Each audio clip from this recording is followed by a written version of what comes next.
Hello साथीहरु, आज चाहिँ म तपाईहरुलाई हेर्नुपर्ने भिडियो के भनेदेखि इजिलिया है हेर्नै पर्ने। सिजन लाग्यो इजिलियाको कटिङ लाउने हैन। तपाईहरुले कटिङ लाउनु सक्नुहुन्छ आज भोलि बर्खामा हैन, पानीको सिजनमा। अनि चाहिँ तपाईहरुलाई के भन्न चाहन्छु भने चाहिँ आज भोलि चाहिँ यो मुनाहरु ठुलो ठुलो पानीले भेटेर भएको हुन्छ नि, त्यो सबै बाहिर राख्नुपर्ने हुन्छ। यो हट भित्र राख्नु भएन। इजिली अहिले बाहिर राख्दिनुस्। भित्र राख्दा पनि हुन्छ तपाईहरुले पानी लाउनु सक्यो भने, तर बाहिर राख्यो भने चाहिँ प्राय तपाईहरुको यो सीड सार्नुहुन्छ है, यो कटिङ लाउनु हुन्छ भने चाहिँ बाहिर राख्दिनुस्। इजिलियालाई चाहिँ हट भित्र नराख्नुहोस् अहिले चाहिँ।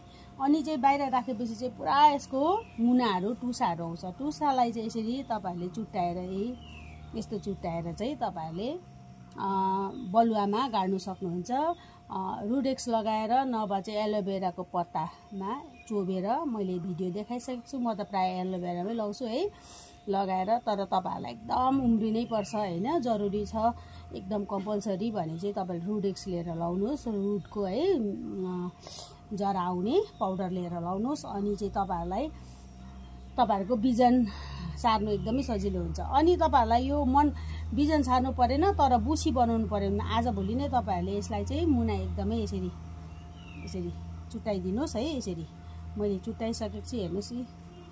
यसरी चुट्टाएर तपाईले राख्नुभयो भने चाहिँ यो चाहिँ बुसी टाइपमा हुन्छ। हेर्नुभयो है, यसरी यो चाहिँ बुस टाइपमा बनिँदै जान्छ र चाहिँ मजाले है यो चाहिँ छाता जस्तो भएर चाहिँ मजाले फुल्छ। यसलाई चाहिँ यो जुन चाहिँ मुनाहरुलाई चाहिँ तपाईले छोड्नु भयो भने चाहिँ तलमाथि हुन्छ।